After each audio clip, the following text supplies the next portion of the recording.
Good morning, everyone. So I want to take you back to 2015, when Zika became a major health risk as it spread through much of the Americas, Southeast Asia, and a number of other countries. And it really affected thousands of people, as you know, particularly mothers and their infants who suffered serious complications of the virus. And I'd like to introduce you to Dr. Carolina Horta Andrade. She is a professor and a director of a university lab at the Universidade Federal de Goiás in Brazil.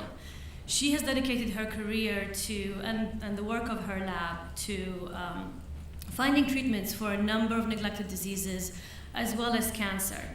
As both a scientist and a citizen of Brazil, a country that was seriously impacted by the Zika virus, she became committed to finding a treatment for the Zika virus when none exists. Her first step is studying millions of chemical compounds to figure out which ones could be potential treatments for the virus. But to test a single compound in the lab can take several years. So the task becomes instrumental and just hugely overwhelming. There are computer-based simulations that can make the work easier and shrink that time frame, essentially by predicting the outcomes of those lab experiments. But just like Dr. Andrade and many other researchers in academic organizations all over the world, academics typically don't have computers powerful enough to do that kind of work at scale. And this is where IBM's World Community Grid comes in, not just as a source of massive and free computing power for her work, but also as a communication tool to engage her with the public, to get volunteers from all around the world to help her and tell her story of what she's trying to accomplish, why Zika is important, and why there's a critical need to address the virus. My name is Juan Hindo, and I lead World Community Grid, which is the philanthropic initiative of IBM. Put simply, World Community Grid enables anyone with a computer or Android device to donate their unused processing power to help researchers like Dr. Andrade. We actually tackle all kinds of issues, not just in the healthcare space, but also environmental and sustainability projects. And the way it works is that anyone with an Android device or a computer, most people who don't necessarily come in contact with scientists can actually help those scientists simply by installing a secure small software application on their device. When that device has any unused computing capacity, it gets used to run one of those simulations on behalf of the researchers that we partner with. And our mission is twofold. First, we handle all of the technical aspects of running the project, from distributing and the actual simulations, collecting, gathering the results, sending them back to the researchers, all of the security aspects of running the platform, all of the technical support for the volunteers, leaving the researchers to focus on the research, analyzing the data that gets generated out of these millions of simulations and helping them take their research forward. The second part of our mission is to have and maintain a multi-dimensional communication platform, a way of really engaging the volunteers, both existing volunteers, potential volunteers, but also more of public awareness, getting the word out to the media, to the public at large about the importance of these neglected diseases and other health issues as well. Our communication philosophy is simple. We started off by surveying our volunteers. We asked them, what do you want to learn about the projects that you're supporting? What's important to you? How often do you want to hear from us? How do you want to hear from us? And then we invested the resources to actually make that happen. And focusing specifically on telling stories, but driving that storytelling with data-driven overviews of the projects that we support. We found video, for example, to be a really effective way of recruiting volunteers, especially when we have the researchers telling their own stories, speaking about their work, and making a very direct asks for people to sign up and participate and support their work.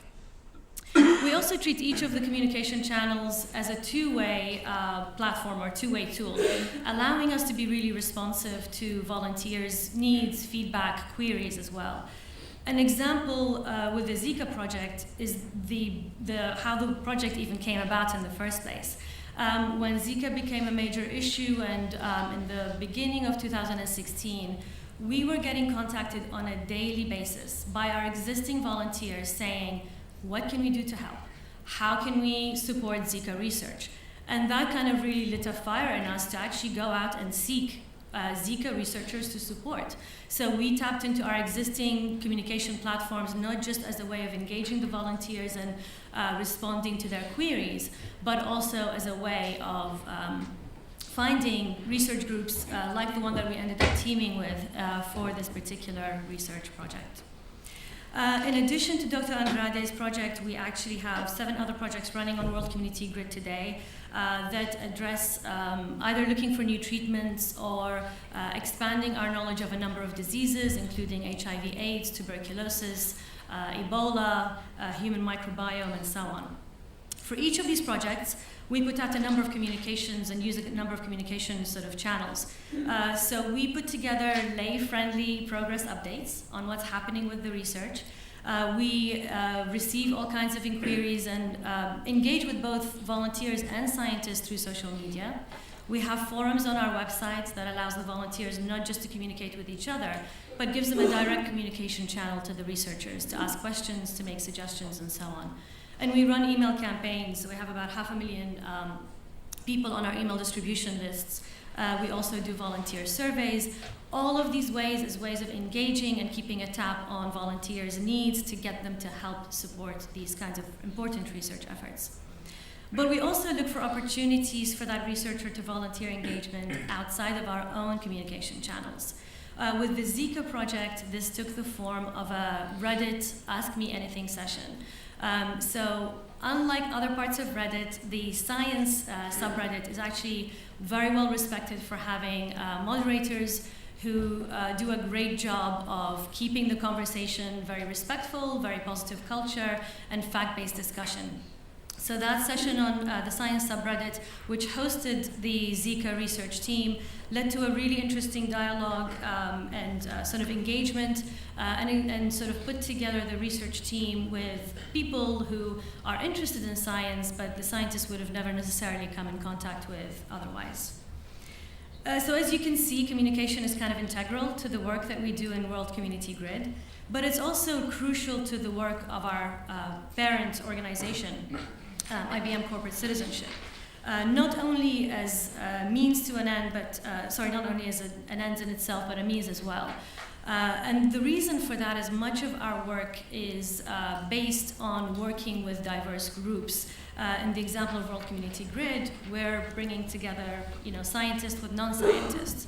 And in our work in corporate citizenship, we're constantly looking for ways of using our expertise in data, technology, and design to how can we apply those expertise to addressing issues not just in the healthcare space, but also in education and resilient communities. But the technologies that we bring to the table are never the solutions in of themselves. They are contributing to whatever the solution is that we're putting together, co-creating, and providing to the research organizations or academics, universities, NGOs, public health departments, and other organizations that we collaborate and work with. And I want to take a quick note to point to my colleague, Mike Evison, wherever he is. Right there. I unfortunately won't be here all day, but he will be, and he's my colleague in citizenship, and he'll be able to speak about our work as well. But working with diverse groups means that that can actually have its own challenges as far as communications. We're bridging or bringing people together who might have their own terminology, their own language. And if we're not on the same page, then whenever we're designing could not meet the need or might not have the buy-in to actually see the solution be applied all the way through to implementation. So one of the tools we use to kind of bridge that communication gap or sort of lower that communication barrier is design thinking. This isn't unique to IBM, but it's a process that we use fairly extensively in IBM. And that process focuses on putting the end user or beneficiary of whatever it is you're building, making them the very, very top priority. This means thinking empathetically. putting yourself in their shoes, observing how they work, really learning what their day-to-day job looks like, and ensuring that you're really listening to their needs so that whatever you're building actually meets their needs. And then iterating through that process and tweaking it and tweaking it and tweaking it until you get it right. So to give you a quick example of how we've applied design thinking to, as a communication tool to tackle infectious disease, I'm going to take you to Panama this time.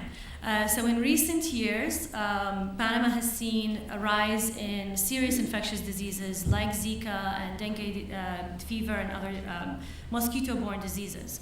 In the country, field investigators typically use pen and paper, go house to house, street to street, with their clipboards, maps, insecticides, gathering information not just about potential breeding sites for mosquitoes, but also data about human cases of various diseases.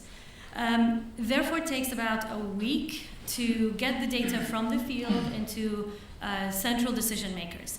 And when we're talking about NTDs, a week is too long. So last year, IBM Corporate Citizenship partnered with the Gorgas Memorial Institute in Panama to modernize that data collection process in a way that can shrink that 1 week time scale to real-time data gathering and data sharing. So we sent a pro bono team of 5 IBM experts in a range of fields from data management, analytics, mobile technology, design, user experience, send them to Panama.